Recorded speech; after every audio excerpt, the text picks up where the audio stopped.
ஏசாயா தீர்க்கதரிசியின் புஸ்தகம் 58ஆம் அதிகாரம் 11ஆம் வசனத்தை வாசிக்கலாம். கர்த்தர் நித்தமும் உன்னை நடத்தி, கர்த்தர் நித்தமும் உன்னை நடத்தி, மகா வறட்சியான காலங்களில் உன் ஆத்துமாவை திருப்தியாக்கி உன் எலும்புகளை நினமுள்ளதாக்குவார். நீ நீர்ப்பாய்ச்சலான தோட்டத்தை போலவும் வற்றாத நீரூற்றை போலவும் இருப்பாய். அல்லேலூயா சொல்லுமா. அல்லேலூயா, அல்லேலூயா. ஒரு நாள் 2 நாள் அல்ல, கர்த்தர் நித்தமும் உன்னை நடத்துவதற்கு வாக்கு பண்ணி இருக்கிறார். அல்லேலூயா சொல்லுமா. அல்லேலூயா. நாளைக்கு என்ன செய்வோம், நாளை கழிச்சு என்ன செய்வோம், அடுத்த மாசம் என்ன செய்வோம் அப்படின்னு நம்ம கவலைப்படுறோம்ல. தயவு செய்து கவலை விட்டுருங்க. ஏன்னா ஆண்டவர் உங்களுக்கு என்ன சொல்லி இருக்கிறார், கர்த்தர் நித்தமும் உன்னை நடத்துவார். அல்லேலூயா. நாளைக்கு வரப்போகிற ப்ராப்ளம்ஸ் ஆண்டவர் முன்கூட்டியே அறிந்திருக்கிறார். அவர் சர்வ ஞானமுடையவர். அல்லேலூயா. அவர் omnipotent, omnipresence. அவர் எதிர்காலமும் அவருக்கு தெரியும், நாளைக்கு நடக்க போறதுக்கு தெரியும், அடுத்த வாரம் நடக்க போறது தெரியும், அடுத்த மாசம் நடக்க போறது தெரியும். உன்னுடைய வாழ்க்கையின் கடைசி வரையும் தான் நீ எப்படி இருப்பங்கிறதெல்லாம் ஆண்டவருக்கு நன்றாய் தெரியும். அதனால்தான் ஆபிரகாமிட்ட சொன்னாரு, நான் என்ன உனக்கு தெரியும், உன்னை எனக்கு தெரியும், நீ உன்னுடைய பிள்ளைகளுக்கு சொல்லுவ, இப்படி சத்தியத்தில் நடங்கள் என்று கட்டளையிடுவேன்னு எனக்கு தெரியும் அப்படின்னு சொல்றாரு. எப்ப சொல்றாரு தெரியுமா? குழந்தை இல்லாம இருந்த போது. ஆபிரகாமுக்கு ஈசாக்கே பிறக்கல, அதுக்கு முன்ன ஆபிரகாமை பார்த்து ஆண்டவர் சொல்றாரு, உன்னை எனக்கு நல்லா தெரியும், நீ என்னுடைய கட்டளை காத்து நடன்னு சொல்லி உன்னுடைய பிள்ளைகளுக்கு கட்டளையிடுவாய் என்று நான் அறிந்திருக்கிறேங்கிறாரு. அல்லேலூயா. 25 வருஷத்துக்கு முன்னால, ஈசாக்கு பிறக்கிறதுக்கு 25 வருஷத்துக்கு முன்னால ஆபிரகாமை பத்தி ஆண்டவர் சொல்றார். அப்படின்னா என்ன, யார் யார் எப்படி நடப்போம், என்ன செய்வோங்கிறதெல்லாம் ஆண்டவருக்கு நன்றாய் தெரியும். நாளைக்கு என்ன ப்ராப்ளம் வரும், நாளைக்கு என்ன சிக்கல் வரும், என்ன வியாதி வரும், என்ன எல்லாமே அவருக்கு தெரியும்.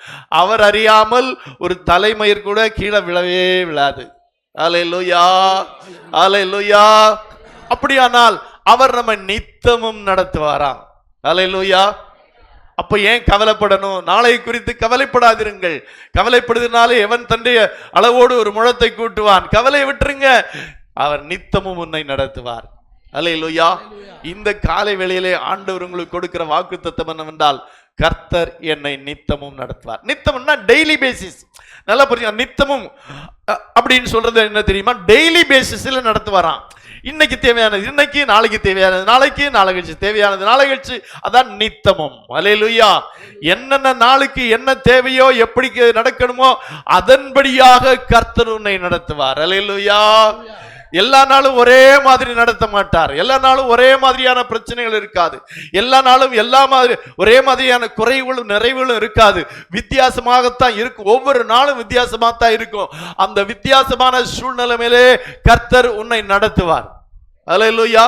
இதை ஒவ்வொரு தேவனுடைய பிள்ளைகளும் ஆழமாக விசுவாசித்து அறிக்கையிடுவீர்களானால் கர்த்தர் உங்களை நித்தமும் நடத்துவார். எனக்கு அந்த நித்தமும் அப்படிங்க கர்த்தர் உன்னை நடத்தி அப்படின்னா பரவாயில்ல, கர்த்தர் உன்னை நித்தமும் நடத்துவார். அல்லேலூயா. அனுதினமும் நடத்துவார். எவ்ரி டே ஒவ்வொரு நாளும் அவர் உன்னை நடத்துவார் என்று வாக்கு பண்ணி இருக்கிறார். அல்லேலூயா. மகா வறட்சியான காலங்களில், அல்லேலூயா, மகா வறட்சியான காலங்களில் உன் ஆத்துமாவை திருப்தியாக்கி. அல்லேலூயா. மகா வறட்சிக்கும் ஆத்துமாவுக்கு என்ன சம்பந்தம் இருக்குன்னு நீங்க கேட்கலாம். மகா வறட்சினா ரொம்ப என்ன சொல்லலாம், டைட்டான, நம்ம ஒரு வார்த்தை வச்சுக்கோ, ரொம்ப டைட்டு. என்னது, ரொம்ப கொஞ்சம் காசு கஷ்டம்னா உடனே ரொம்ப டைட் இந்த மாசம் அப்படிங்கிறோம். அல்லேலூயா. ஆமா, அது என்ன எங்கிருந்து கிடைச்சு ரொம்ப டைட் அப்படின்னு சொல்லி. அல்லேலூயா. அந்த டைட்டான நாட்கள்ல அந்த வறட்சியான நாட்கள் என்று வேதம் சொல்லி இருக்கிறது. அந்த வறட்சியான காலங்களில் ஆத்துமாவை திருப்தியாக்குவார். அதாவது நம்முடைய உலக பிரகாரமான வாழ்க்கையிலே நமக்கு நிறைவு இருந்தாதான் நம்ம ஆத்துமாவும் திருப்தி ஆகும். அல்லேலூயா. உலகத்தை இன்னைக்கு சாப்பிடுறதுக்கே இல்லை அப்படிங்கும் போது நம்முடைய ஆத்துமா திருப்தியா இருக்குமானா இருக்காது. இருக்கணும், ஆனா இருக்காது. ஆனா ஆண்டவர் நம்முடைய ஆத்துமாவை திருப்தியாக்குவார். எப்படி? உலக வாழ்க்கையிலே நம்முடைய வறட்சியான காலங்களில் நம்மை நேர்த்தியாய் நடத்தி என்ன செய்வாரு? அவர் ஆத்துமாவை திருப்தியாக்குவார். உன் எலும்புகளை நினமுள்ளதாக்குவார். அல்லேலூயா. உன் எலும்புகளை நினமுள்ள. ஒருவன் வாழ்வதற்கு தசை போதாது. இப்படி யோசித்து பாருங்களேன். எலும்பே இல்லாத ஒரு மனுஷன் வச்சுக்குவோம். ஒருத்தனுக்கு எலும்பே இல்லை, அவன் வெறும் தசையாவே இருக்கிறான், வெறும் மாம்சமா இருக்கிறான். அப்படின்னா 7 அடி 6 அடி எல்லாம் இருப்பானா? ஒரு 3/4 அடி தான் இருப்பான். ஏன்னா எல்லாம் என்ன ஆயிடும், அப்படியே எலும்பு இல்லாத ஒரு மனுஷனை யோசித்து பாருங்களேன், எலும்பே இல்லை. அப்படின்னா முழு சதையா இருக்கிறான், தசையா இருக்கிறான்னா இவ்வளவுதான் இருப்பான். ஏன்னா எல்லாம் சேர்ந்து கீழே போயிடும், அப்படிதானே? அல்லேலூயா. எலும்பு வேணும். அந்த எலும்பு எப்படி இருக்கணும்? நினமுள்ளதா இருக்கணும். அல்லேலூயா. எனக்கு ஆபரேஷன் பண்ண டாக்டர் அதான் சொன்னார், பரவாயில்ல உங்க எலும்பெல்லாம் நல்லா ஸ்ட்ராங்கா இருக்குது, ஸ்க்ரூ எல்லாம் நல்லா பிடிக்குதுன்னு. ஸ்க்ரூ எல்லாம் நல்லா பிடிக்குதான். 74 வயசுல ஸ்க்ரூ பிடிக்காதா? ஏன்னா ஒரு மாதிரி உளுத்து போற மாதிரி இருக்குமா. ஆனா இவனுக்கு எலும்பு எப்படி இருக்கு? ஸ்ட்ராங்கா இருக்குன்னு சொன்னார். அல்லேலூயா. எலும்பை நினமுள்ளதாக மாற்றுவார். அது ஒரு காரணமா. இல்லாட்டி என்ன செய்யும், அடிக்கடி அந்த அசைஞ்சிட்டே இருக்கும். அப்ப அந்த பிளேட் சரியா இருக்காது, வலி வரும், அந்த இடத்துல இன்ஃபெக்ஷன் வருவதற்கு வாய்ப்பு இருக்கும். மறுபடியும் அதுல வேற ஒரு ஸ்க்ரூ மாதிரி போட்டு அதுல ஃபிட் பண்ணணும். ஆனா உங்களுக்கு அந்த தேவை வரல, எலும்பெல்லாம் ஸ்ட்ராங்கா இருக்குன்னாரு. அல்லேலூயா. ஏன்னா கர்த்தர் என்னை நடத்துகிறார். மகா வறட்சியான காலங்களிலும் என்னை திருப்தியாய் நடத்துகிற தேவன் என் எலும்புகளை நினமுள்ளதாக்கி இருக்கிறார். அல்லேலூயா. எனக்கு செய்த தேவன் உங்களுக்கும் செய்வார். அல்லேலூயா. நான் என்ன உங்களை விட விசேஷமாவா சாப்பிடுறேன்? நீங்க சாப்பிட்ற முடியெல்லாம் சாப்பிட்டானா இப்படி இருப்பேன். நான் அளவாதான் சாப்பிடுவேன். அந்த சாப்பாடு சாப்பிட்டு என் எலும்பு எப்படி இருக்கு? நினமுள்ளதா இருக்குன்னா அது ஆண்டவருடைய நடத்துதல், அது ஆண்டவருடைய பலன். அல்லேலூயா. ஆண்டவர் நித்தமும் நடத்துகிறார், எலும்புகளை நினமுள்ளதாக்குவார். நீ நீர்ப்பாய்ச்சலான தோட்டத்தை போலவும் வற்றாத நீரூற்றை போலவும் இருப்பாய். அல்லேலூயா. நீர்ப்பாய்ச்சலான தோட்டம் எப்படி இருக்கும் யோசிச்சு பாருங்க. நம்மெல்லாம் கேரளாவில் போற காட்ஸ் ஓன் கண்ட்ரி. இந்த பாலக்காட்டை தாண்டி அந்த பக்கம் போன உடனே ஒரு பச்சை பசேருன்னு இருக்கு, அப்படித்தானே? கேரளாவுக்கு போனீங்கன்னா தெரியும். கேரளாவில் போனா அது ஒரு இயற்கை வளம் நிறைந்தது. அங்க எப்படி இருக்கும்? நீர்ப்பாய்ச்சலான தோட்டங்கள். அல்லேலூயா. தோட்டம், இங்கேயும் தோட்டம் இருக்கு, காடு இருக்குது, வெறாங்காடு. என்ன காடு?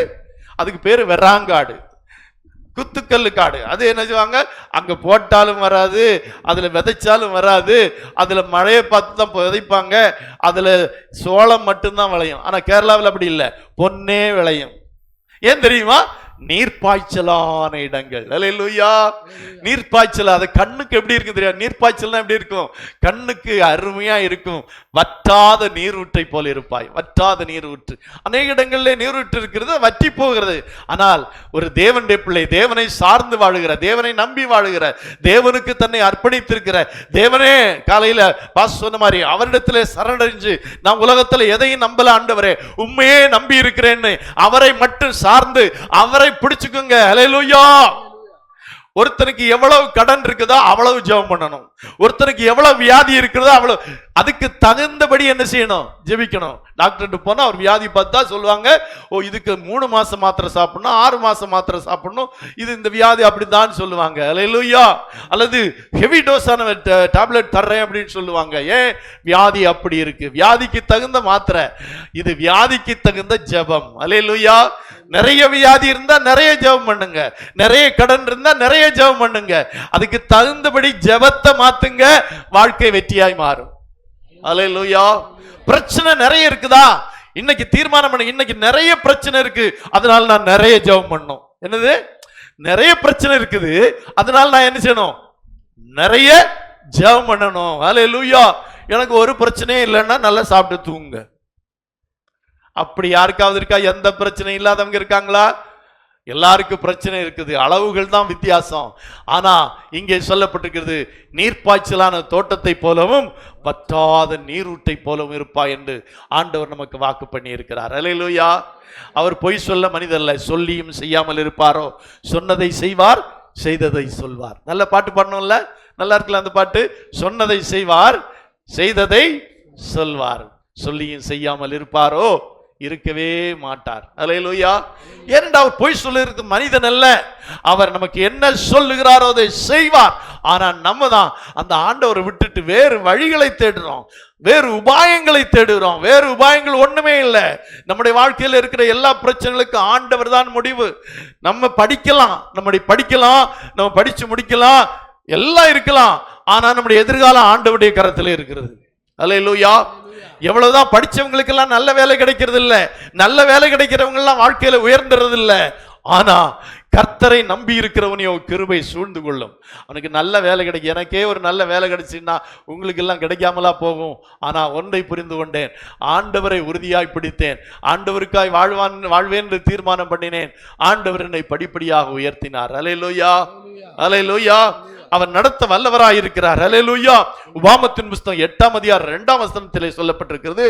உபாமம் 8ஆம் அதிகாரம் 2ஆம் வசனத்திலே, உன் தேவனாகிய கர்த்தர் உன்னை சிறுமைப்படுத்தும்படிக்கும் தம்முடைய கட்டளைகளை நீ கைக்கொள்வாயோ கைக்கொள்ள மாட்டாயோ என்று அவர் உன்னை சோதித்து உன் இருதயத்தில் உள்ளதை நீ அறியும்படிக்கும் உன்னை இந்த 40 வருஷமளவும் வனாந்திரத்திலே நடத்தி வந்த எல்லா வழியை நினைப்பீராக. அல்லேலூயா. 40 வருஷம் இஸ்ரவேல் ஜனங்களை வனாந்திரத்திலே நடத்தினார். அல்லேலூயா. 40 வருஷம் வனாந்திரத்திலே நடத்தினார். அதுதான் அதிசயம், அதுதான் மேன்மை. சாதாரண வழியில நடத்தல. அது பாம்பும் தேள்களும் உள்ளது என்று சொல்லப்பட்டிருக்கிறது. அது கடினமான பாதை தான். எந்த பாதை? அந்த வனாந்திர பாதை. இஸ்ரவேல் ஜனங்களை, ஒன்று மரியாதை ஜனங்களை அவர் 40 வருடங்கள் அந்த வனாந்திர வழியாய் நடத்தினார் என்றால் நம்மையும் நடத்துவார். அல்லேலூயா. சொல்லப்போனா நீங்க அந்த இஸ்ரவேல் ஜனங்களுடைய வனாந்திர அந்த யாத்திரை 40 வருட கானான் பயணம் இருக்குது பாத்தீங்களா? இந்த 40 வருட கானான் பயணத்தை ஒவ்வொரு விசுவாசியும் தெளிவா புரிஞ்சு கொண்டாங்கன்னா அவங்களுக்கு நிச்சயமாய் நம்பிக்கை இருக்கும். என்னை அழைத்த தேவன் அவர்களுக்கு பரம கானானை கொடுப்பேன் என்று சொன்னவர் என்னை நடத்தி அந்த பரம தேசத்திலே கொண்டு போய் சேர்ப்பார். அதுவரையிலும் எந்த சூழ்நிலைமையிலும் அவர் என்னை நடத்துவார். அல்லேலூயா. அவர் என்னை ஒருபோதும் என்ன செய்ய மாட்டார், கைவிடவே மாட்டார். அல்லேலூயா. இஸ்ரவேல் ஜனங்களை 40 வருடங்கள் அவர் நடத்தினார். அல்லேலூயா. 40 வருடங்கள் நடத்தி வந்த தேவன். உபாமத்தின் புஸ்தகம் 29ஆம் அதிகாரம் 5ஆம் வசனத்திலே சொல்லப்பட்டிருக்கிறது. உபாமம் 29:5 கர்த்தராகிய நான் உங்கள் தேவன் என்று நீங்கள் அறிந்து கொள்ளும்படிக்கு நான் 40 வருஷம் உங்களை வனாந்தரத்தில் நடத்தினேன். அல்லேலூயா. ஆண்டவர் தான், இவர்தான் தேவன் என்று அறிந்து கொள்ளும்படிக்கு இஸ்ரவேல் ஜனங்களை 40 வருடங்கள் வனாந்தரத்திலே நடத்தினார். அல்லேலூயா. ஆமாங்க. இந்த யாத்திரையும் வனாந்திரத்துக்கு ஒத்த யாத்திரை தான். இப்ப நம்ம பயணம் செய்யறோம் பாருங்க, நாம பிறந்து மரிக்கிற வரையிலும் அது ஒரு யாத்திரை. அல்லேலூயா. பயணமாய் போகிறோம். அல்லேலூயா. எங்கே? இந்த உலகத்திலே, இந்த பொய்யுலகத்திலே பிறந்து அந்த மெய்யுலகத்தை அடையும்படியான பயணத்திலே இருக்கிறோம். அல்லேலூயா. இது ஒரு பயணம். அவர்களுக்கு வனாந்திர பயணம். இது நமக்கு இந்த உலகத்திலே வாழும் வாழ்க்கையானது ஒரு பயணம் செய்து கொண்டுதான் இருக்கிறோம். ஒரு அல்லேலூயா சொல்லுமா? அல்லேலூயா. பயணம் செய்கிற நம்மை குறித்து சொல்லி இருக்கு, கர்த்தராகிய நான் உங்கள் தேவன் என்று நீங்கள் அறிந்து கொள்ளும்படிக்கு நான் 40 வருஷம் உங்களை வனாந்தரத்திலே நடத்தினேன் என்கிறார். அல்லேலூயா. அல்லேலூயா.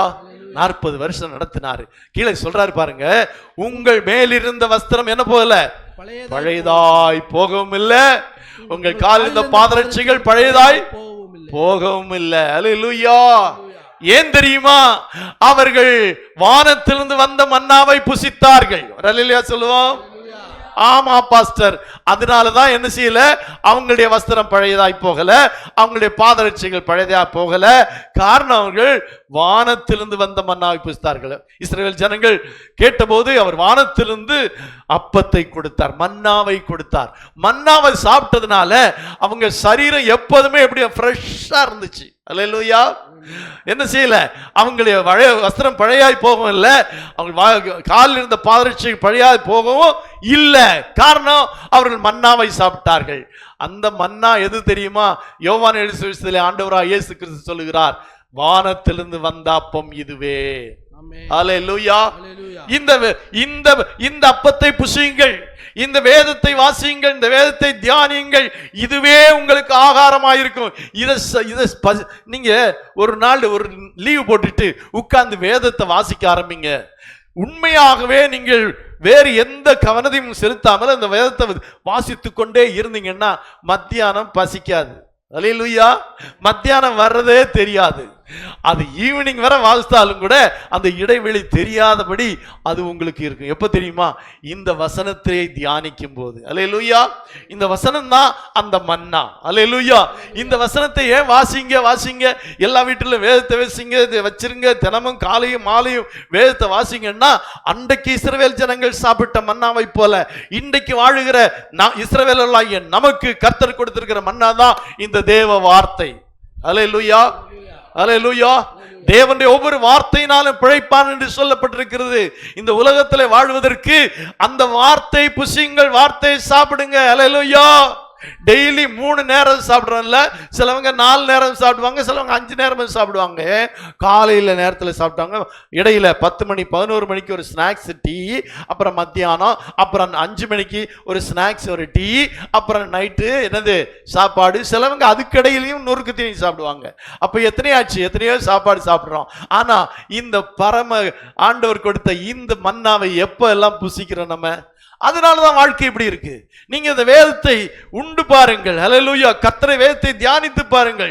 கர்த்தருடைய வேதத்தில் இரவும் பகலும் தியானமாய் இருக்கிற மனுஷன் பாக்கியவான். அவன் நீர்க்காலில் ஓரமாய் நடப்பட்டு தன் காலத்தில் தன் கனியை தந்து இலையுதிராக்கிற மரத்தை போல இருப்பான். அவன் செய்வதெல்லாம் வாய்க்கும்.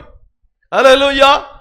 இந்த வேதத்தை நம்புறீங்கன்னா இதை தியானிங்க, இரவும் பகலும் தியானிங்க, நீங்க செய்யறதெல்லாம் வாய்க்கும். இதுவரை நான் செய்யறதெல்லாம் வாய்க்கலன்னு சொல்றீங்க, நான் என்ன முயற்சி எடுத்து அது நடக்கல பாஸ்டர், இது நடக்கல பாஸ்டர், நிறைய பேர் சொல்றாங்க. அப்படி ட்ரை பண்ண இப்படி, அப்படி எல்லாம் ட்ரை பண்றதுக்கு முன்ன இந்த வேதத்தை ட்ரை பண்ணுங்க, இந்த வேதத்தை தியானிங்க. அது எப்படி பாஸ்டர்? அது அப்படித்தான், அது அப்படித்தான். நமக்கு சொன்னா புரியாது. இஸ்ரவேல் ஜனங்கள் எகிப்திலே சாப்பாட்டுக்கே வழி இல்லாம இருந்தாங்க. அவங்களுக்கு தான் ஆண்டவர் பாலும் தேனும் ஓடுகிற கானான் தேசத்தை வாக்கு பண்ணினார். நினைச்சே பார்க்க முடியல, சிந்திச்சு கூட பார்க்க முடியல, அப்படி காரியத்தை சொன்னார். அப்படி பாலும் தேனும் ஓடுகிற கானான் தேசத்தை கொடுத்தார். அல்லேலூயா. காரணம் என்ன? ஆண்டவர் சொன்னபடி அவர்கள் எகிப்தை விட்டு புறப்பட்டு ஆண்டவருக்கு பின்னாக வந்தார்கள். அல்லேலூயா. அருமையான தேவ ஜனமே, இந்த உலகத்திலே நாம் வாழ விடுவதற்கு தேவன் நமக்கு கொடுத்திருக்கிற மன்னாதான் இந்த வேதம். அல்லேலூயா. அந்த மன்னாவை அவர்கள் புசித்ததினாலே அவர்களுடைய வஸ்திரம் பழமையாய் போகவில்லை, அவர்கள் பாதரட்சை பழமையாய் போகவில்லை. இன்னும் பல காரியங்களை ஆண்டவர் அவர்களுக்கு செய்திருக்கிறார். அதற்கு காரணம் அவர்கள் வானத்திலிருந்து வந்த மன்னாவை புசித்தார்கள். அல்லேலூயா.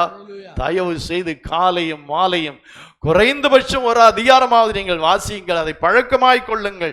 எப்பெல்லாம் நேரம் கிடைக்க கண்டிப்பா எல்லா விசுவாசிகளும் பாக்கெட்ல ஒரு என்ன வைங்க, ஒரு நியூ டெஸ்ட்மென்ட், ஒரு என்ன வைங்க, ஒரு நியூ டெஸ்ட்மென்ட், புதிய ஏற்பாட்டை வச்சுங்க. எப்பவெல்லாம் டைம் கிடைக்குதோ அப்பவெல்லாம் அதை எடுத்து வாசிங்க. உங்க மனம் வேற எங்கேயும் போகாது. நீங்க இந்த வேதத்தை வாசிக்க வாசிக்க உங்களுடைய மனம் வேறு காரியங்கள் விடுபடும். உங்களுடைய டோட்டல் கான்சென்ட்ரேஷன் எதுல வரும்னா வேதத்துல வரும். பல தீய பழக்கங்கள் உங்களை விட்டு நீங்கும்.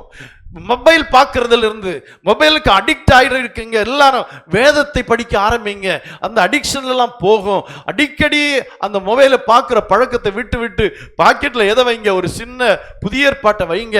நேரம் கிடைக்கும் போதெல்லாம் எங்கேயா பயணம் போறீங்களா அதை வாசிங்க, எங்கேயா கொஞ்சம் நேரம் கிடைச்சா உட்கார்ந்து அதை படிங்க. இடையிலாம் எவ்வளவு நேரம் கிடைக்குது நமக்கு, அப்பெல்லாம் அந்த வேதத்தை வாசிங்க. அப்படித்தான் நாங்கள்லாம் ஆரம்ப நாட்களை வாசித்தோம். இப்பெல்லாம் குறைவை தான் வாசிக்கிறோம். இப்போ அதை வாசிக்கிறதுக்கு அதுக்கான நேரம் இல்லை. முழு நேர ஊழியம் என்று சொல்றோம், முழு நேர ஊழியம் இல்ல, முழு நேரம் வேலைக்கார மாதிரி இருக்கிறோம். அல்லேலூயா. அவ்வளவு வேலைகள் இருக்கிறது, நீங்க நினைக்கிற மாதிரி இல்ல. ஒரு ஊழியனுக்கு 1000 வேலைகள் இருக்கிறது. அதை வேதத்தை தியானிக்கிறதுக்கான நேரம் ரொம்ப குறைவா இருக்கிறது. ஆனா இப்ப நான் சொல்றேன்னா இந்த வசனம் எல்லாம் எங்கிருந்து வந்தது என்றால் ஆரம்ப காலத்திலே வேதத்தை கற்றுக்கொண்டது. எத்தனை நியூ டெஸ்ட்மென்ட் பார்த்தீங்கன்னா, இந்திய செல்ஃபில் பார்த்தீங்கன்னா பல பைபிள், பல நியூ டெஸ்ட்மென்ட் தான். முக்கியமாக நியூ டெஸ்ட்மென்ட் அண்டர்லைன் பண்ணி பண்ணி பண்ணி பண்ணி இருக்கும். ஆரம்ப காலத்தில் அப்படி படித்த வசனங்கள். அல்லேலூயா. அது இப்போ பயனளிக்குது. அல்லேலூயா.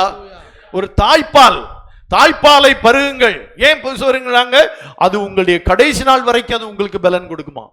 தாய்ப்பாலை நன்றாய் பருகுங்கள், தாய்ப்பாலை கொடுங்கள் பிள்ளைகளுக்கு. ஏன் சொல்றாங்கன்னா, அந்த தாய்ப்பால்ல இருக்கிற சத்தானது அப்போதைக்கு மட்டுமல்ல, குழந்தை வளர்வதற்காக மட்டுமல்ல, அந்த குழந்தை வாலிப பருவத்தை எட்டின பின்பும் அப்போ குடிச்ச அந்த தாய்ப்பாலுடைய அந்த பலன் இருக்குதே, அது நீங்க தாய்ப்பால் இல்லாத ஒரு குழந்தைய யோசித்து பாருங்க.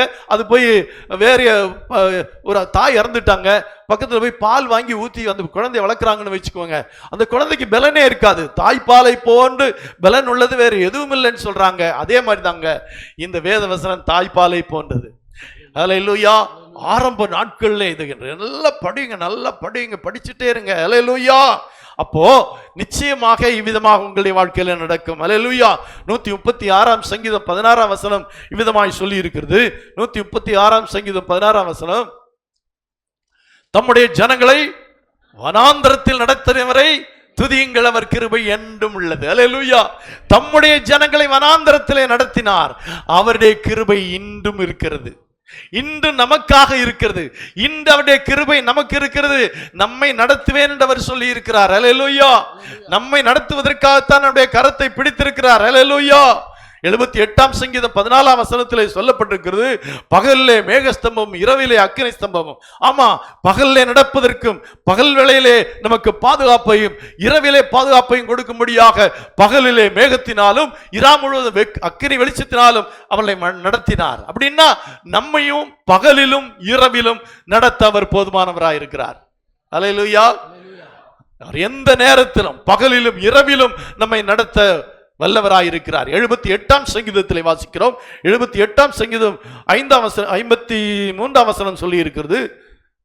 78ஆம் சங்கீதம் 53 அவர்களை பத்திரமாய் வழிநடத்தினார். ஹல்லேலூயா. அவர்கள் பயப்படாதபடிக்கு அவர்களை பத்திரமாய் வழி நடத்தினார். ஒரு ஹல்லேலூயா சொல்லுமா? பயமா தான் இருக்குங்க. நீங்க யோசிச்சு பாருங்க, வெட்ட வழி எங்க பார்த்தாலும் ஒண்ணுமே இல்லை, எல்லாம் வனாந்தரம். ஹல்லேலூயா. அல்லது காடுகள் வழியாக கடினமான பாதைகள் வழியாய் போகும்போது பயமா இருக்கும். ஹல்லேலூயா. ஆனால் அவர்களை பத்திரமாய் வழி நடத்தினார். அந்த ஆண்டவர் என்னையும் பத்திரமாய் நடத்துவார். எத்தனை பேருக்கு அந்த நம்பிக்கை இருக்குது? ஆண்டவர் என்னையும் பத்திரமாய் நடத்துவார். ஹல்லேலூயா. ஹல்லேலூயா. என்னையும் பத்திரமாய் நடத்துவார். எவ்வளவு ஆண்டவரை நம்புகிறதுனால எவ்வளவு பயன் இருக்குன்னு நிறைய பேருக்கு தெரியறதில்லை. ஒரு பொருளை வாங்கினா, நம்மளே இப்போ மொபைல் வாங்குறோம், இது கால் வர்றதுக்கு கால் பண்றதுக்கு தான் நமக்கு தெரியும். ஆனா இந்த மொபைலை வைத்து சம்பாதிக்கிறவங்க ஏராளமான பேர் இருக்கிறாங்க. ஒரு மொபைலை வைத்து ஆயிரக்கணக்காய் லட்சக்கணக்காய் சம்பாதிக்கிறவங்க எல்லாம் இருக்கிறாங்க. அதுக்கு அவங்களுக்கு அதை பயன்படுத்த தெரியும். அதே மாதிரி தான் நம்ம ஆண்டவர் சிறந்தவர், அவர் மேன்மையானவர், அவர் மகிமையானவர். அவர் நடத்துகிற விதம் வித்தியாசமா இருக்கும். அவரிடத்திலிருந்து என்னென்ன நன்மைகளை பெற்றுக்கொள்ளலாம் என்று இன்னும் நமக்கு தெரியாது. ஹல்லேலூயா. அவர்கள் பயப்படாதபடிக்கு அவளை பத்திரமாய் வழிநடத்தினார். அவர்கள் சத்துருக்களை கடல் மூடி போட்டது. ஹல்லேலூயா. பத்திரமாய் அவர்களை வழிநடத்தினார். ஆனால் சத்துருக்களுக்கு என்ன நேர்ந்தது என்று பார்க்கிறோம். சத்துருக்களை கடல் மூழ்கி போட்டது. ஹல்லேலூயா. ஏசாயா 49ஆம் அதிகாரம் 10ஆம் வசனத்திலே சொல்லி இருக்கிறது. ஏசாயா 49:10 அவர்கள் பசியாய் இருப்பதும் இல்லை, அவர்கள் பசியாய் இருப்பதும் இல்லை, தாகமாய் இருப்பதும் இல்லை, உஷ்ணமாகிலும் வெயிலாகிலும் அவர்கள் மேல் படுவதும் இல்லை. ஹல்லேலூயா. அவர்கள் பசியாய் இருப்பதும் இல்லை, தாகமாய் இருப்பதும் இல்லை. யாரை குறித்து சொல்லி இருக்குது? தேவனுடைய ஜனங்களை குறித்து சொல்லி இருக்கிறது. ஹல்லேலூயா. தேவனுடைய ஜனங்கள் பசியாய் இருப்பதும் இல்லை, அவர்கள் தாகமாய் இருப்பதும் இல்லை. ஹல்லேலூயா. ஆமாங்க, இது எவ்வளவு பெரிய நல்ல வாக்குத்தத்தம் தெரியுமா? உலகத்தில் எத்தனை பேர் பசியினாலே பஞ்சத்தினாலே வாடிக்கொண்டிருக்கிறார்கள், மரித்து கூட போகிறார்கள். ஆனால் தேவனுடைய ஜனங்களை குறித்து தேவன் சொல்லுகிறார், நீங்கள் பசியா இருப்பதில்லை. இதுதானங்க, எல்லாமே வயிற்றுக்கு தானங்க. ஆனா வயிறு நிறைஞ்சிட்டா யோசித்து பாருங்க. அப்படின்னா தேவனுடைய ஜனங்களை அவர் பசியா இருக்க விட மாட்டார். ஹல்லேலூயா. திருப்தியாய் போஷிக்கிறவர். 5 அப்பத்தை கொண்டு 5000 பேரை போஷித்தார். எப்படி சொல்லப்படி? திருப்தியாய் சாப்பிட்டார்களாம். எப்படி சாப்பிட்டார்களாம்? திருப்தியாய் சாப்பிட்டார்கள். எவ்வளவு நல்ல தேவன், கொஞ்சம் யோசித்து பாருங்களேன். ஹல்லேலூயா. அவர்கள் தாகமாக இருப்பதில்லை, உஷ்ணமாகிலும் வெயிலாகிலும் அவர்கள் மேல் படுவதும் இல்லை. ஹல்லேலூயா. நீங்க எந்த வெயில்ல நடங்க, அந்த உஷ்ணம் உங்களை ஒண்ணுமே செய்யாது. ஹல்லேலூயா. ஹல்லேலூயா. ஆமாம், உஷ்ணமாகிலும் வெயிலாகிலும் அவர்கள் படுவதும் இல்லை. அவர்களுக்கு இறங்குகிறவர் அவளை நடத்தி அவளை நீரூற்றிடத்திற்கு கொண்டு போய் விடுவார். ஹல்லேலூயா. ஹல்லேலூயா. வெயில் வந்தாலும் பரவாயில்ல, எது வந்தாலும் பரவாயில்ல, அவர் நம்மை நடத்துவார். அல்லேலூயா. நீரூற்றுகளிடத்திற்கு கொண்டு போய் விடுவார். அப்படின்னா என்ன அர்த்தம்? நீரூற்றுகள் என்றால் ஆசீர்வாதங்கள், நன்மைகள், சந்தோஷமான இடம் தான் நீரூற்று. அல்லேலூயா. நீரூற்றுகளில் கொண்டு போய் விடுவார் என்று சொல்லப்பட்டிருக்கிறது. அல்லேலூயா, அல்லேலூயா. அது மாத்திரமல்ல, 107ஆம் சங்கீதம் 7ஆம் வசனத்திலே சொல்லுகிறார், அவர் செம்மையான வழியிலே நடத்துவார். ஒரு அல்லேலூயா சொல்லுமா? தாபரிக்கும் ஊருக்கு போய் சேர அவளை செவ்வையான வழியிலே நடத்தினார். ஒரு அல்லேலூயா சொல்லுமா? இஸ்ரவேல் ஜனங்கள் கானான் யாத்திரையை பைபிளை திருப்பி எத்தனை பேர் பார்த்திருக்கீங்க? நமக்கு வேதாகமத்திலே கடைசி பக்கத்தில் கானான் யாத்திரை இருக்குது. எத்தனை பேருக்கு தெரியும்? தெரியவே தெரியாது. அவங்க வெளிப்படுத்துறதுக்கு அந்த பக்கம் ஒன்று இருக்கிறதே தெரியாது. பைபிளில் கடைசியில் அப்படி ஒரு படம் இருக்கிறதே தெரியாது. அல்லேலூயா. எத்தனை பேர் கானான் யாத்திரை செய்தியை கேட்டிருக்கீங்க? நீங்களாம் பைபிள் ஸ்டடி வந்தால் தானே, அதெல்லாம் பைபிள் ஸ்டடி தானே கானான் யாத்திரை எடுக்க முடியும். ஆனால் உண்மையாகவே கானான் யாத்திரையை தெரிஞ்சிட்டீங்க. இந்த உலகத்தில் வாழ்கிற இந்த வாழ்க்கை ஒண்ணுமே இல்லை, ஆண்டவர் என்னை அற்புதமாய் நடத்துவார். அந்த நம்பிக்கை வந்துருங்க. கானான் யாத்திரையை முழுசா நீங்க படிச்சிட்டீங்க, தெரிஞ்சிட்டீங்கன்னா இந்த உலக வாழ்க்கையை பத்தி கவலைப்படவே மாட்டீங்க. அல்லேலூயா. ஏனென்றால் இஸ்ரவேல் ஜனங்களுக்காக செங்கடலை இரண்டாக பிளந்தார். அல்லேலூயா. அப்படின்னா பிரச்சனை வரும்போது நமக்கு தெரியும், எனக்கு எதிராக இருக்கிற செங்கடலை இரண்டாக பிளப்பார். அல்லேலூயா. அது மாத்திரமல்ல, பின்னாலே வந்த சத்ருவை அந்த செங்கடலே மூழ்கடித்தார். அப்போ கானான் யாத்திரை படிக்கிறவங்களுக்கு தெரியும், சத்துருக்களை அவர் செங்கடலிலே மூழ்கடிப்பார் என்று. அல்லேலூயா, அல்லேலூயா. இஸ்ரவேல் ஜனங்கள் வழிநடையாய் போகும்போது அங்க மாரா என்கிற இடத்திலே தண்ணீர் இருந்தது. தண்ணீர் கசப்பாய் இருந்தது. தேவனை நோக்கி வேண்டினார்கள். அந்த மாராவின் தண்ணீரை கர்த்தர் மதுரமாய் மாற்றினார். அப்ப இஸ்ரவேல் ஜனங்களை அந்த கானான் யாத்திரை குறித்து படிப்பவர்கள், அதை தெரிந்து கொள்வர்கள் சொல்லுவாங்க, எனக்கு எவ்வளவு கசப்பான அனுபவம் இருந்தாலும், கசப்பான வாழ்க்கை இருந்தாலும், அந்த கசப்பான வாழ்க்கை மதுரமான வாழ்க்கையா என் தேவன் என்னை மாற்றுவார், எனக்கு மாற்றி தருவார் என்ற நம்பிக்கை ஏற்படும். அப்ப கானான் யாத்திரை படிக்கணும்ல. அல்லேலூயா. ஒரு இடத்துல போய் தண்ணீர் இல்லை, கண்மலையிலிருந்து தண்ணீர் புறப்பட செய்தார். அல்லேலூயா. வாழ்க்கைக்கு மிக அத்தியாவசியமானது தண்ணீர். அது இல்லாம வாழவே முடியாது. சில நேரத்தில் இது இல்லாம நம்மளால வாழவே முடியாது என்ற சிச்சுவேஷன் வருது. அந்த நேரத்தில் நமக்காக கண்மலையை பிளப்பார். இதெல்லாம் கானான் யாத்திரை குறித்து. அதனால்தான் சொல்றோம், வேதத்தை தியானிங்கள், வேத வசனத்தை கேளுங்கள், பைபிள் ஸ்டடிக்கு வாங்க, சிறப்பு கூட்டங்களுக்கு வாங்க. இந்த கானான் யாத்திரையெல்லாம் தெரிஞ்சிருக்கணும், வெளிப்படுத்தின விசேஷம் தெரிஞ்சிருக்கணும். அந்த வெளிப்படுத்தின விசேஷத்தில் தான் இந்த வாழ்க்கையின் முடிவு அடங்கி இருக்கிறது. அல்லேலூயா. முடிவை பற்றி யாருக்கும் கவலை இல்லை. வாழ்கிற நாள்ல நல்லா வாழ்ந்துட்டு போகணும் அப்படிதான் நினைக்கிறீங்க. இல்ல, முடிவு வெளிப்படுத்தின விசேஷத்துல இருக்கிறது. அப்ப வெளிப்படுத்தின விசேஷம்னா என்ன, அதுல என்ன இருக்குன்னு நமக்கு தெரியணும். அல்லேலூயா, அல்லேலூயா. ஆமா பிரியமான தேவனுடைய பிள்ளைகளே, அல்லேலூயா. அவர் செவ்வையான தாபரிக்கும் ஊருக்கு போய் சேர அவர்களை செவ்வையான வழியிலே நடத்தினார். அப்படின்னா என்ன அர்த்தம்? நாம போய் சேர வேண்டிய இடத்துக்கு அவர் நம்மை செவ்வையான வழியிலே நடத்துவார், சரியான பாதையில் நடத்துவார். அநேருக்கு பாதை தெரியாம தான் தயங்குறாங்க. பாதை தெரியாம இன்னைக்கு திக்குமுக்காடியே நடக்கிறாங்க. என்ன செய்யறது, எங்க போறது, எதை செய்யறதுன்னு தெரியாது. ஆனா இந்த ஆண்டவரை நம்பினா, இந்த ஆண்டவரை உறுதியாய் பிடித்துக் கொண்டா, நம்ம போய் சேர வேண்டிய இடத்துக்கு அவர் செம்மையான வழியிலே நடத்துவார். அல்லேலூயா. செவ்வையான வழியிலே நடத்துவார். அல்லேலூயா. ஆமா பிரியமான தேவனுடைய பிள்ளைகளே, செவ்வையான வழியிலே நடத்துகிற ஒரு தேவனை விட்டு நீங்க எங்க போறீங்க? அல்லேலூயா, அல்லேலூயா. அருமையான தேவ ஜனமே, இந்த ஆண்டவரை விட்டு பின்வாங்காம ஆண்டவரை உறுதியாய் பிடித்துக் கொண்டு ஆண்டவருக்காக நீங்கள் வாழும்போது ஆண்டவர் உங்களை செவ்வையான பாதையிலே நடத்துவார். அல்லேலூயா. யோவேல் தீர்க்கதரிசியின் புத்தகம் 2ஆம் அதிகாரம் 26ஆம் வசனத்திலே சொல்லப்பட்டிருக்கிறது. யோவேல் தீர்க்கதரிசியின் புத்தகம் 2ஆம் அதிகாரம் 26ஆம் வசனம், நீங்கள் சம்பூர்ணமாய் சாப்பிட்டு திருப்தி அடைந்து உங்களை அதிசயமாய் நடத்தி வந்த உங்கள் தேவனாய் கர்த்தருடைய நாமத்தை துதிப்பீர்கள். அல்லேலூயா சொல்லுமா? எத்தனை பேருக்கு சாப்பாடு பிடிக்கும்? மற்றவங்களுக்கு எல்லாம் பிடிக்காதா? ஒரு நேரம் தான் சாப்பிடுவீங்களா? ஒரு நேரம் தானா? சாப்பாடு எல்லாருக்கும் பிடிக்கும். பாஸ்டர் எங்க வீட்டு சாப்பாடு பிடிக்காது. ஆமா, அப்படியெல்லாம் சொல்லுவீங்க. அல்லேலூயா. சாப்பாடு எல்லாருக்கும் வேணும், எல்லாருக்கும் பிடிக்கும். நீங்கள் சம்பூர்ணமாய் சாப்பிட்டு, ஒரு அல்லேலூயா சொல்லுமா? அது எத்தனை நாளாச்சு பாஸ்டர், கிறிஸ்மஸ் வரும் நீங்க போடுவீங்கன்னு பார்த்துட்டு இருக்கேன் பாஸ்டர் அப்படி சொல்றீங்களா? அல்லேலூயா. திருப்தியா சாப்பிட்டு ரொம்ப நாளாச்சு பாஸ்டர், போன தடவை போட்டீங்களா, அதெல்லாம் அவ்வளவு திருப்தியா இல்ல, இந்த தடவை திருப்தியா போடுங்கன்னு சொல்றீங்க. அல்லேலூயா. புரியுது. அல்லேலூயா. நீங்கள் சம்பூர்ணமாய் சாப்பிட்டு திருப்தி அடைந்து உங்களை அதிசயமாய் நடத்தி வந்த உங்கள் தேவனாய் கர்த்தரின் நாமத்தை துதிப்பீர்கள். அல்லேலூயா. அப்படியானா தேவனுடைய பிள்ளைகளுக்கு சம்பூர்ணமான சாப்பாடு வாக்களிக்கப்பட்டிருக்கிறது. அல்லேலூயா. நம்முடைய மத்திய அரசு கொஞ்சம் ரேஷன் அரிசி கொடுக்குது, அது சம்பூர்ணமாய் சாப்பிட்றதுக்கு இல்ல, பட்டினி கிடந்து சாகக்கூடாதுன்னு. இந்தியாவில் பட்டினி கிடந்து சாகக்கூடாது ஜனங்கள். எல்லா நாடுகளும் நம்மளை எப்படி சொல்லுவோம், ரொம்ப மோசமா பேசுவாங்க. இந்தியாவில் இத்தனை பேர் பட்டினினால செத்து போயிட்டாங்களாம் அப்படிங்கிறதுக்காக மத்திய அரசு மாநில அரசு சேர்ந்து நமக்கு கொஞ்சம் அரிசி கொடுக்குறாங்க. அது திருப்தியாய் சாப்பிட முடியுதா? முடியாது. ஆனா ஆண்டவர் நம்ம திருப்தியாய் சம்பூர்ணமாய் சாப்பிட்டு திருப்தி அடையும்படியாய் நம்மை நடத்துவார். எத்தனை பேருக்கு வேணும் சம்பூர்ணமான சாப்பாடு? எல்லாரும் சொல்லுங்களேன், சும்மா கேட்கறதுக்கு என்ன காசா? அல்லேலூயா. ஆமா, தேவனுடைய ஜனங்களுக்கு சம்பூர்ணமாய் சாப்பிடும் ஒரு அனுக்கிரகம் இருக்கிறது. அல்லேலூயா. அல்லேலூயா. சம்பூர்ணமாய் சாப்பிடுவீர்கள். நான் சொன்னேன், ஒரு காலத்துல வறுமையிலே வாழ்ந்தோம், ஒரு எளிமையிலே வாழ்ந்தோம், ஆனா சம்பூர்ணமாய் சாப்பிடும் நாட்கள் வருகிறது. அல்லேலூயா. அல்லேலூயா. அல்லேலூயா. ஒருவேளை உங்களுடைய காலத்தில் இல்லாவிட்டாலும் உங்களுடைய பிள்ளைகளுடைய காலத்திலே, உங்களுடைய சந்ததிகளுடைய காலத்தில் நீங்கள் திருப்தியாய் சாப்பிடுவீர்கள். அல்லேலூயா. எல்லாம் பிள்ளைகளுக்காகத்தானே வாழ்றோம். இன்னைக்கு கணவன் மனைவி ஒன்னா வாழ்றாங்கன்னா எதுக்காக வாழ்றாங்க? ரொம்ப அன்பா வாழ்றாங்களா? ரொம்ப அன்பு புட்டு போகவே முடியல அப்படின்னா கணவன் மனைவி சேர்ந்து வாழ்றாங்க.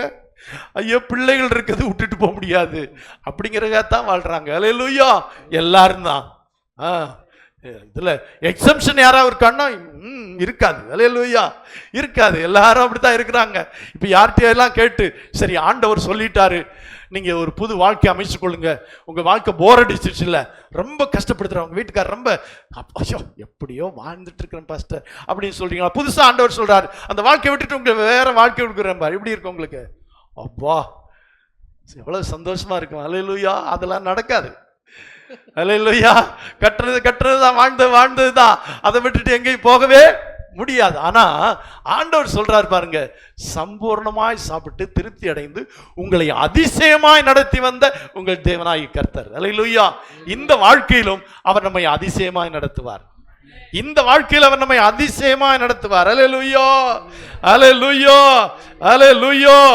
புலம்பலின் புஸ்தகம் 3ஆம் அதிகாரம் 2ஆம் வசனத்தில் சொல்லப்பட்டிருக்கிறது, அவர் இருளிலும் நம்மை நடத்துவார். அல்லேலூயா. ஆமா, ஏசாயா 40:11 சொல்லப்பட்டிருக்கிறது, அவர் மேய்ப்பனை போல நம்மை மெதுவாய் நடத்துவார். இஸ்ரவேல் ஜனங்கள் உங்களுக்கு தெரியும், ஒரே நாள் நைட்ல எல்லாரும் போங்க, இந்த தேசத்தை விட்டு போங்க அப்படின்றாங்க. அதுல யாரெல்லாம் இருந்தாங்க? சின்ன குழந்தைகள் இருந்தாங்க, கர்ப்பிணி பெண்கள் இருந்தாங்க, வயதானவங்க இருந்தாங்க. அந்த காலத்துல ரொம்ப வயதானவங்கலாம் இருப்பாங்க, அப்படிப்பட்டவங்கலாம் இருந்தாங்க. அவங்களெல்லாம் எப்படி நடத்தணும் தெரியுமா? அல்லேலூயா. அங்கே ஏசாயா 40ஆம் அதிகாரம் 11ஆம் வசனத்திலே சொல்லப்பட்டிருக்கிறது, மேய்ப்பனை போல தமது மந்தையை மேய்ப்பார். மேய்ப்பனை போல தமது மந்தையை மேய்ப்பார். அல்லேலூயா. அல்லேலூயா. ஆட்டுக்குட்டிகளை தமது புயத்தினால் சேர்த்து தமது மடியிலே சுமந்து கரவலாடுகளை மெதுவாய் நடத்துவார். ஆண்டவர் நடத்துகிற விதம் சும்மா எல்லாரையும் நம்ம வீட்டுல எல்லாரையும் ஒரு ஹாஸ்டல்ல நடத்துற மாதிரி எல்லாம் நடத்த மாட்டாரு. சொல்லி இருக்குது, மேய்ப்பனை போல மந்தையை மேய்ப்பார். அல்லேலூயா. ஒரு மேய்ப்பன் மேய்க்கிறான், எந்த இடத்துல புல்லு இருக்கு, எந்த இடத்துல சாப்பாடு இருக்குது, அங்க நடத்தணும், எங்க தண்ணி இருக்குது, எங்க கொண்டு போய் அடைக்கணும், எந்த நேரத்தில் எங்க போய் சேருவோம், எல்லாம் அவனுக்கு தெரியும். மந்தை மேய்க்கிறவன். அல்லேலூயா. ஆட்டுக்குட்டிகளை தமது புயத்தினால் சேர்த்து, குட்டிகள் நடக்காது, அப்படித்தானே? குட்டிகள் நடக்காது, அப்பதான் குட்டி போட்டிருக்குது, அது எப்படி நடக்கும்? ஆனாலும் மந்தை மூவ் ஆயிட்டு தான் இருக்கும், போயிட்டு தான் இருக்கும். அந்த நேரத்தில் ஆட்டுக்குட்டிகளை புயத்தினால் சேர்த்து. அல்லேலூயா. மேய்ப்பன் அப்படிதான் அந்த பெத்த குட்டிகளை, இப்ப பிறந்த குட்டிகளை எடுத்து மார்பிலை வைத்துக் கொண்டு ஆடுகளை மேய்த்து கொண்டு போவான். அல்லேலூயா. கரவலாடுகளை மெதுவாய் நடத்துவார். கரவலாடுகள்னா ஆமா, பால் கறக்கிற ஆடுகள், பால் கறக்கிற ஆடுகள். அதை எப்படி நடத்தணும்? மற்ற ஆடுகளை மாதிரி நடத்த முடியாது, அதை மெதுவாய் நடத்துவார். அப்படின்னா என்ன அர்த்தம்? நம்முடைய நிலைமையை அறிந்து நம்மை நடத்துகிற தேவன். நம்முடைய நிலைமையை அறிந்து நம்மை நடத்துகிற தேவன் தான் நம்முடைய தேவன். அப்படித்தான் இஸ்ரவேல் ஜனங்களை நடத்தினார். மேய்ப்பனை போல தமது மந்தையை மேய்ப்பார், ஆட்டுக்குட்டிகளை தமது புயத்தினால் சேர்த்து தமது மடியிலே சுமந்து கரவலாடுகளை மெதுவாய் நடத்துவார். அல்லேலூயா. என்ன நடத்துற மாதிரி உங்களை நடத்த மாட்டாரு, அவங்கள நடத்துற மாதிரி உங்களை நடத்த மாட்டாரு. உங்களுடைய எவ்வளவு நீங்க நடக்க முடியும், எவ்வளவு நீங்கள் வெயிட் தூக்க முடியும், எவ்வளவு நேரம் நிக்க முடியும், எல்லாவற்றையும் அறிந்து அதன்படியாக ஆண்டவர் நடத்துவார். அல்லேலூயா. ஒவ்வொருத்தரையும் ஒவ்வொரு மாதிரி நடத்தணும். ஏன்னா ஒவ்வொருவருடைய பிரச்சனை ஒரு மாதிரி, ஒவ்வொருடைய பலன் ஒரு மாதிரி, ஒவ்வொருடைய உடல்வாகு வேற மாதிரி, அவங்க சாப்பாடு வேற மாதிரி, ஒவ்வொருவரையும் வித்தியாசமாய் நடத்தணும். அல்லேலூயா. அப்போ அப்படியெல்லாம் நடத்துவார் அவர். அந்த ஆண்டவரை கொஞ்சம் உறுதியா பிடிங்களே, அவர் நடத்துகிற ஆண்டவரை கொஞ்சம் உறுதியாய் பிடிங்க. இப்படி எல்லா ஆண்டவர் உங்களை நடத்துவார், நேர் வழியா நடத்துவார். ஆதியாகமம் 24:48 அவர் நேர் வழியாய் நடத்தி வந்தார். நம்ம சுத்தி சுத்தி அங்க சுத்தி இங்க சுத்தி அப்படி எல்லாம் போறோம், கடைசியில் எங்க போய் சேர்றதுன்னே தெரியாது. ஆனால் நம்முடைய தேவன் நம்மை நேர் வழியாய் நடத்துகிற தேவன். அல்லேலூயா. அங்கே எலியேசர் சொல்லுகிறார், என்னை நேர் வழியாய் நடத்தி வந்த என் எஜமானாய் ஆபிரகாமின் தேவனாய் இருக்கிற கர்த்தரை ஸ்தோத்திரி. நேர் வழியாய் நடத்துவார். அல்லேலூயா. சுத்த விட மாட்டார். அல்லேலூயா. நம்மை நேர் வழியாய் நடத்துவார். அல்லேலூயா.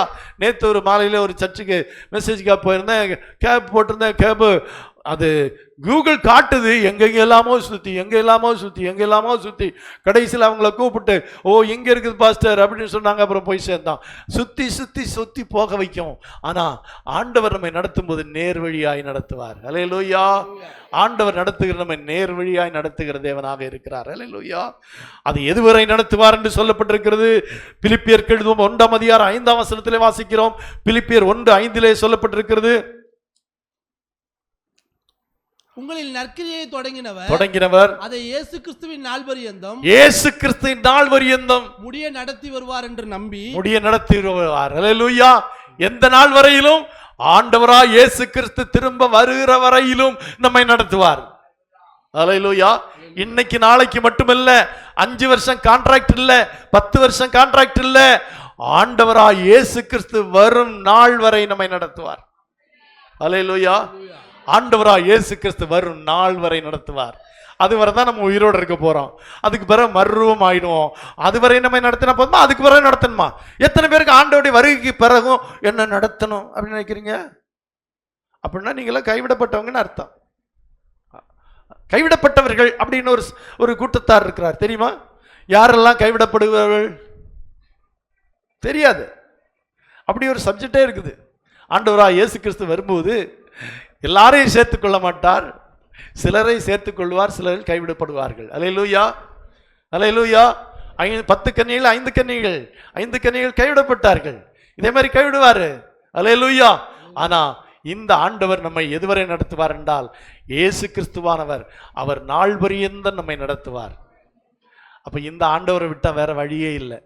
அதுதான் இன்னைக்கு காலையில் உங்களுக்கு சொல்ல விரும்புகிறேன். இன்னும் கொஞ்சம் ஆண்டவரை நெருங்குங்க, இன்னும் ஆண்டவரை பிடிச்சுக்கோங்க, ஆண்டவரை நோக்கி ஜெபம் பண்ணுங்க, ஜெபம் பண்ணுங்க, ஜெபம் பண்ணுங்க, ஜெபம் பண்ணுங்க. ஜெபத்தினாலே நடக்காத காரியம் ஒண்ணுமே இல்லைங்க. நீங்க ஜெபத்தினால ஒரு காரியத்தை செய்ய முடியலன்னா நீங்க எவ்வளவு முயற்சி செஞ்சாலும் அது நடக்காது. ஆனா ஜெபம் பண்ணி பாருங்க, மிக எளிதாக காரியங்கள் நடக்கும். ஒருவேளை ஒரு காரியம் நீங்க ஒரு 3 மாசம் ட்ரை பண்ற காரியமா இருந்தாலும் ஒரு 3 நாட்கள் நல்லா ஜெபம் பண்ணி பாருங்க, அது 3 நாள்ல நடக்கும். அல்லேலூயா. ஜெபத்தையும் வேத வசனத்தையும் விட்டுறாம பிடிச்சுக்கோங்க. கொஞ்சம் இன்னும் ஆண்டவரை நெருங்க, ஆண்டவரை கட்டியா பிடிச்சுக்கோங்க, விடாதீங்க, கட்டியாய் பிடித்துக் கொள்ளுங்க. எலிசாவின் காலை அந்த ஸ்திரீ கட்டி பிடித்து கொண்டது போல கட்டி பிடித்துக் கொள்ளுங்க. நான் நம்ம விட மாட்டேன், என்னை நீங்க ஆசீர்வதிக்க எனக்கு ஒரு வழி சொல்லுங்க. சில நேரத்தில் எனக்கு ஒரு வழி சொல்லுங்கன்னு யாராவது சொல்லுவாங்க, எனக்கு ஒரு வழி சொல்லுங்க இப்போ அப்படின்னா, அது மாதிரி ஆண்டவர்கிட்ட சொல்லுங்க. அல்லேலூயா. யாக்கோபு தேவனோடு போராடினான். அல்லேலூயா. என்னை ஆசீர்வதிக்காமல் உம்மை விட மாட்டேன். அல்லேலூயா. எனக்கு இதுல இருந்து ஒரு விடுதலை தராம நான் உம்மை விட மாட்டேன் ஆண்டவரே. போராடி பாருங்க, ரொம்ப நாளெல்லாம் அவர் போராட விட மாட்டார். அந்த யாக்கோபு போராட கடைசியில யாக்கோபு தான் ஜெயித்தான். அல்லேலூயா. ஆண்டவரை விடு விடு, நான் போட்டுறேன், இல்ல விடவே மாட்டேன், நீ ஆசீர்வதிக்காமல் விட மாட்டேன்னாரு. அந்த யாக்கோபை கர்த்தர் இஸ்ரவேல் என்று ஆசீர்வதித்தார். எத்தனும் ஏமாற்று காரணமாக இருந்த அந்த யாக்கோபை அவர் ஆசீர்வதித்தார். இன்றைக்கு யாக்கோபின் தேவன் என்று சொல்லத்தக்கதாக அவர் மிகுந்த உயர உன்னதமான இடத்திற்கு யாக்கோபை உயர்த்தினார். ஏதோ பேருக்காக சர்ச்சுக்கு வராதீங்க, ஏதோ பேருக்காக ஆண்டவருடைய பிள்ளைகள் ஆயிராதீங்க. ஆண்டவரை உறுதியாய் பிடித்துக் கொள்ளுங்கள். ஆண்டவரை உம்மை விட்டா எனக்கு வேற வழியே இல்லை, எனக்கு ஏராளமான பிரச்சனைகள் இருக்கிறது, ஏராளமான கடன்கள் இருக்கிறது, ஏராளமான பலவீனங்கள் இருக்கிறது, ஆண்டவரே நான் எங்க போவேன்? சமீபத்தில் ஒருத்தர் எழுதியிருந்தாரு, 10 வருடம் சேமித்தாராம். தன்னுடைய வேலைக்கு போற ஒரு நல்ல வேலை இருந்தாரு, 10 வருடம் தன்னால முடிந்ததெல்லாம் சேமிச்சாராம். ஒரு நல்ல வீட்டை கட்டலாம் அப்படின்னு சொல்லி 10 வருஷம் அவர் சேமிச்சாராம். தன்னுடைய முடிந்த அளவு சேமிச்சாராம். 10 வருஷத்தின் முடியல ஒரு காய்ச்சல் வந்துதான், ஒரு காய்ச்சல். அந்த காய்ச்சல் வந்ததுக்கு ஜஸ்ட் ஆஸ்பத்திரிக்கு போனாரு. அவ்வளவுதான், 3 நாளுல 10 வருஷம் சேர்த்த அமௌண்ட் எல்லாம் காலியா போச்சுதான். ஏன்னா ஐசியூல வச்சுட்டாங்க. ஐசியூ சார்ஜ் ஒரு நாள் 50,000 ரூபாய், அதுக்கு மேல மருத்துவ செலவு. 10 வருஷம் சேமிச்சத 3 நாள் காய்ச்சல் கொண்டு போயிருச்சு. அல்லேலூயா. அப்ப பாருங்க எவ்வளவு கொடுமையான நாட்கள்ல நம்ம ஆளுகிறோம். எல்லாருக்கும் அப்படித்தான் இருக்குது. அப்ப அதுல இருந்தெல்லாம் ஆண்டவரே அப்படிப்பட்ட வியாதிகள் வராதபடி என்னை காத்துக்கொள்ளுங்க ஆண்டவரே. எனக்கு இப்போது ஒரு வியாதி வந்திருக்கு, பலவீனம் வந்திருக்குது. ஆண்டவரே உம்மை விட்டா எனக்கு வேற வழியே இல்லை, நீர்தானே எனக்கு வைத்தியர், நீர்தான் எனக்கு போதுமானவர் என்று ஆண்டவரை பிடித்துக் கொள்ளுங்கள். அல்லேலூயா. அவர் உங்களை ஒருபோதும் கைவிட மாட்டார். கண்களை மூடி ஜெபிப்போமா? ஆண்டவரை நோக்கி நம்ம ஜெபிப்போம். ஹல்லேலூயா, ஹல்லேலூயா. Thank you Jesus. நன்றி, நன்றி. கொஞ்சம் ஒரு நிமிஷம் ஆண்டவருக்கு நம்ம அர்ப்பணிப்போமா?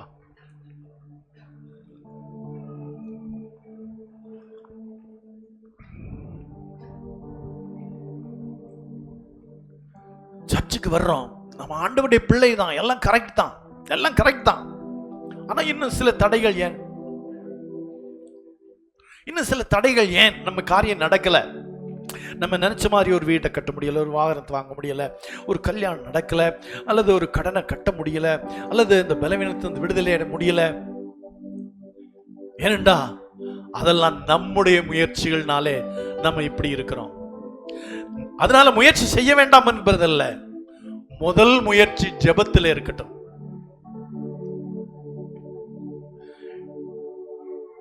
நீங்க எவ்வளவு நேரம் முயற்சி பண்றதுக்கு செலவு பண்ணதை காட்டிலும் ஆண்டவருடைய சமூகத்தில் செலவு பண்ணுங்க. ஜெபிங்க, வேதத்தை வாசிங்க, ஜெபிங்க, வேதத்தை வாசிங்க. உங்களை அற்புதமாய் நடத்துவார், நேர்வழியாய் நடத்துவார்.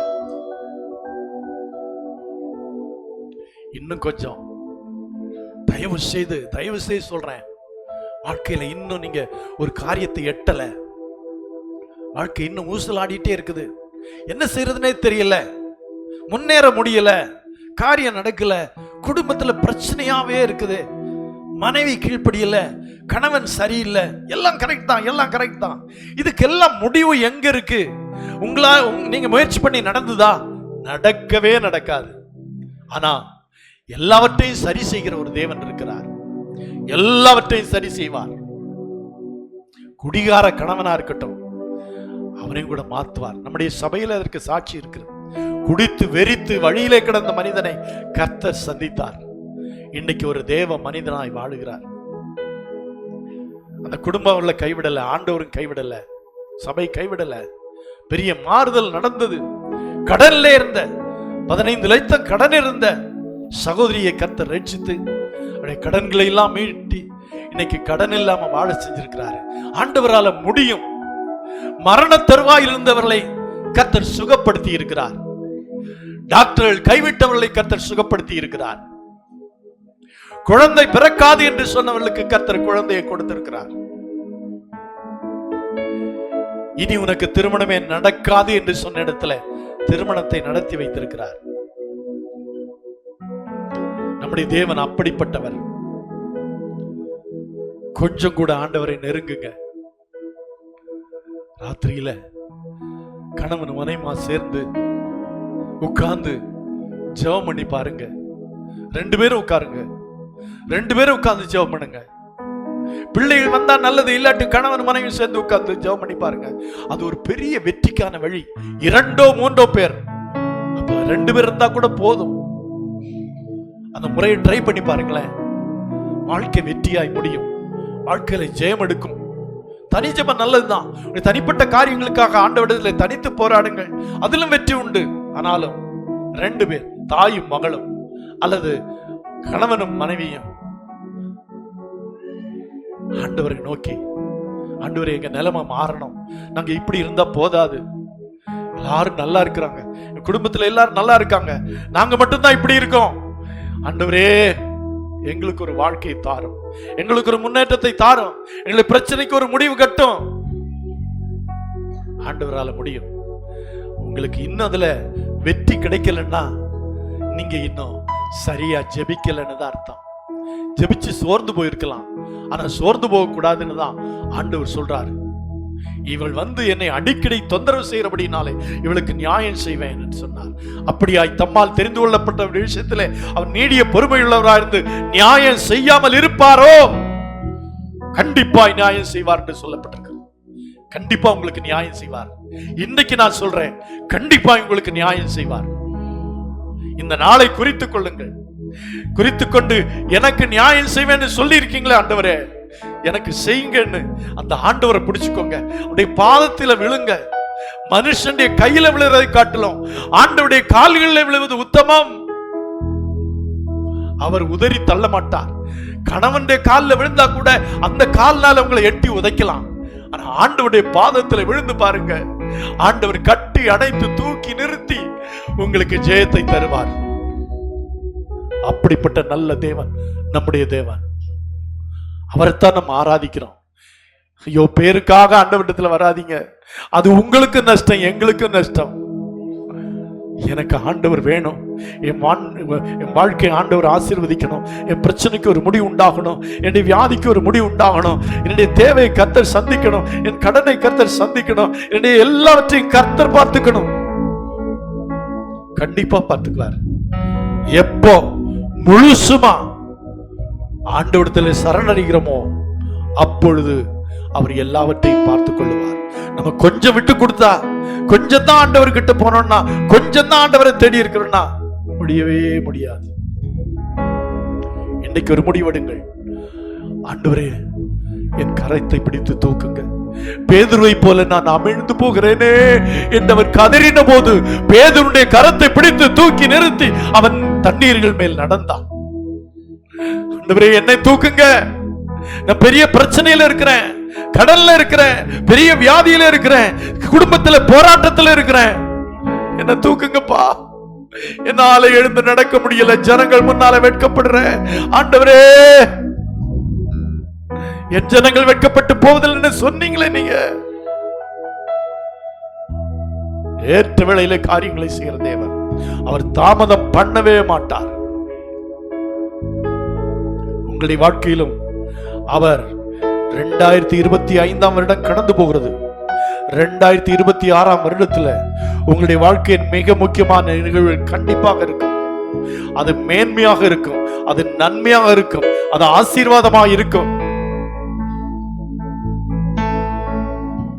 வாழ்க்கை நீர்ப்பாய்ச்சலான தோட்டத்தை போல இருக்கும்.